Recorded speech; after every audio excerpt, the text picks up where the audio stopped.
If you're asking yourself how to choose the right brokerage or what brokerage I should be choosing, this is the perfect video for you because I just went through that process, 3-month process. I joined a brokerage, didn't work out for me. 2 weeks later, I left the brokerage, joined a new brokerage, was loving it, was there for about a month, and then the brokerage that I originally wanted to work with, my dream brokerage, reached out to me, and then I left that brokerage, and then I joined a new brokerage. So I am currently on my 3rd brokerage as a new agent, and honestly, I'm a little embarrassed to say that, but I learned a lot through this process that I think you should be aware about when you are interviewing brokerages to join as a new real estate agent. But I'm gonna share with you everything that I learned about what to look for, what to think about, what to ask, and then the number one thing that you should take from this video that I learned through this entire process. So make sure you stick to the very end of this video and like and subscribe because you're already gonna like this. So let's go over the brokerages because I interviewed with a lot of different brokerages: REMAX Professional, Keller Williams, Berkshire Hathaway, Coldwell Banker, EXP Realty, Live Sotheby's, Compass. Now, I even applied for Redfin. So some of these are invitation only, so you have to be a part of a team, which I considered joining a team for these higher end brokerages. And other brokerages, they will literally just hire anyone. They want you to work for them. There's a bunch of different brokerages that you can work for, but remember that when you are beginning as a real estate agent, you are working for free. So when you start talking with them, now this might sound really elementary and a little different, but from my perspective with marketing, I love looking at websites. I love to see the customer experience, the ratings that they have in my community. So that right there kind of knocked a few out of my list, but I still wanted to meet with them to see all the different things that I should be aware about before I lock myself in with a real estate brokerage. So once you get past the branding, marketing, and their persona of how they are represented in your community, I live in Colorado, then we can start talking with them and start asking them the questions that we really want to know about. Now, I highly recommend that you do not focus on commission splits. Again, you're going to be working for free, so there's going to be a time where you're not even making money and you're spending money. So you have to make sure that you have a good amount of chunk change saved so that you can live through this process of a few months with no business. And the commission splits shouldn't really matter too much because as a new agent, I want a company to help me build my business, give me tools and training to build up my confidence, get leads, push them through the process and get them under contract and help me through that process. So I am more than happy to give you 40%, 30%, whatever the percentage is, to learn, gain this valuable experience. Now, some people might have more experience, more confidence, and a lot of other skills that makes you think that you deserve a higher commission split, maybe 80-20 or 90-10, 95-5. There are small brokerages that allow that to happen. Like if I'm going to give you 40% of my commissions to begin as a new real estate agent, I am going to require you to give me a lot of amazing training to help me get past this point so that way I can start making more money. Now, 60-40 is kind of high. You're going to probably hear a lot of 70-30 and 80-20, but compare what the training is, what the support is, and what their marketing is for you to validate that commission split. Ask them, what is your training like for a new real estate agent? Are you going to help me with reaching out to my sphere? What does that look like? What is your experience with direct mail versus flyers around the community or like door knocking? Do you have training programs for this? Also, keep in mind that you should ask them after X amount of deals, does that change? Some organizations, after you do 3 to 5 contracts, then the commission split will bump up. So you'll go from like 90-20 to like 90-10. Or instead of a transaction, it's going to be based on a value amount. So once you have paid up to $18,000 in commissions to your brokerage, then they're going to cap that and then you get all the commissions. So ask them, where is that $18,000 for that 1 year that I'm potentially going to be going for? What does that pay aside from the office, maybe some insurance fees or different programs that I get for joining your brokerage? Are you going to have a dedicated team potentially to help you through some of your transactions? Are you going to have maybe a mentor that can guide you through this process as you are working up your business?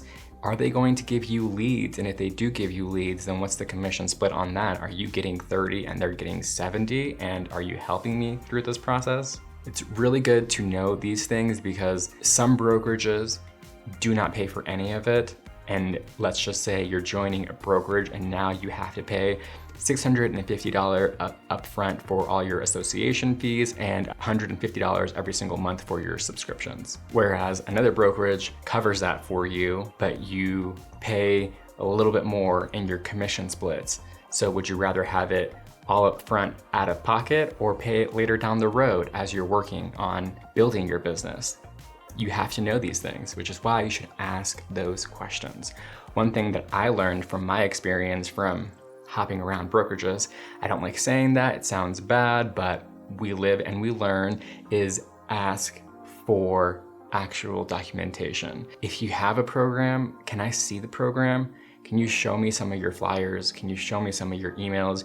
Do you have a top producing agent that I can reach out to and see their reviews? How are the reviews for your people? Do you have a new agent that maybe joined last year and has been able to have this massive amount of business because they utilized your tools? I want physical proof, and can you give that to me? If they're a little hesitant to show you this, then I would be a little worried to take what they're saying for fact, okay? Everybody can say, I do this and I do that and I do that, but show me the proof.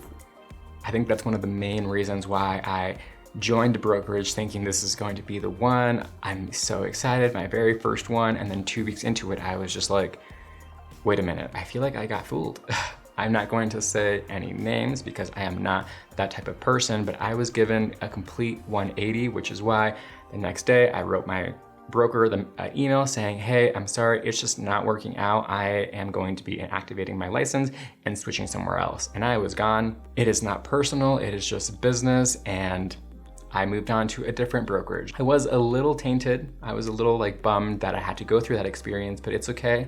I'm sharing my experience with people that are watching this video. That way you know exactly what to look for and what questions you should be asking. And if you're scared to ask these questions, then maybe you should rethink a little bit of if you should get into the real estate industry, because you're going to have a lot of difficult conversations with people as you're vetting them through the real estate process, and being able to successfully move around all these conflicts to achieve home ownership is a skill that you're going to have to learn. But as you're talking to all these different brokerages in the beginning as a new real estate agent, you have the questions to ask them when you're going through this process, just like I did. But one thing that I really looked into, and I apologize, my Pomeranian's going off right now, is gaining experience. I heavily considered joining a team and even being someone's assistant so I can learn from them and do all their deals for a lower commission or an hourly rate, just because I want to learn, I want to grow fast, and I want to be able to be a part of a team. I don't like working alone. And also get me into an organization that I would have not been able to get into as a very new agent. So if that's something that you are considering, I highly recommend, reach out to some top producers and ask them, hey, have you ever considered adding people to your team? I'm a new agent, I'm licensed, I'm motivated, and I would love to be able to help you grow your business and learn and all these amazing things. If the decision does not work out, do not question yourself, just change route and go a different direction. That's what I did when I got reached out to by another brokerage while I was working with the second brokerage I just joined after leaving the first brokerage. And I was like, why didn't you reach out to me before I did all this whole process? But I am not going to question fate. Things happen for their own reasons. And after many sessions together, 3 weeks of going back and forth with a brokerage, I decided to leave my second brokerage and join the third brokerage, the brokerage that I was intending on joining at the very, very beginning. But They were a little bit harder to get connected with because they only work with exclusive people. So I'm very grateful that I get to work with this brokerage. You're probably wondering, who am I working with now? Make sure you hit that like button. And Benji, please. The brokerage that I'm working with now is Redfin. I love Redfin. Not only am I a customer of theirs, using their application, their technology every single day, but their values, their mission statement, the way that we all get to work together as a team is something that I have always wanted, which is why I leaned going the team route. And when they reached out to me, offering me a lead position for an area that I grew up in Colorado, it just happened to be like the luckiest day of my life, because when I went with other brokerages, I spent a lot of my time, I mean hours, morning to night, trying to build up that business. The majority of the time that you're going to spend as a real estate agent when you are new is generating leads. And when I focus my time helping customers purchase their home, being able to advocate, offer advice, and being that one person that they can rely on, not generating leads. And the thing that I just love about Redfin is that they give me the customers to be able to help through the process. And that is what I wanted. I have other ways that I make money through my Airbnb, through my Etsy's, and even a little bit off YouTube. So the commissions of selling or buying a property doesn't really affect me so much because I'm not here for the money, I'm here for the experience. And Redfin offers not only amazing technology, but an amazing experience helping a ton of people through the real estate process. And that's the reason why I went with them. Some people might have negative thoughts about Redfin, and there are so many things that are happening in the world that people don't agree with, and that's okay. But if there's just one thing, the one thing that you take from this video is that if it doesn't work out, it's not personal, it's just business, and you have options. And just remember that those options to transfer from one to another is gonna cost you about $500. It's okay, it's a business expense that you will write off. Like everything else you're gonna write off. So thank you for watching my video. Check out my other video about how my first week in training with Redfin has gone, and I'll continue to make updates on how everything is going with Redfin. So far, I love it, and I'm sure it could only get better.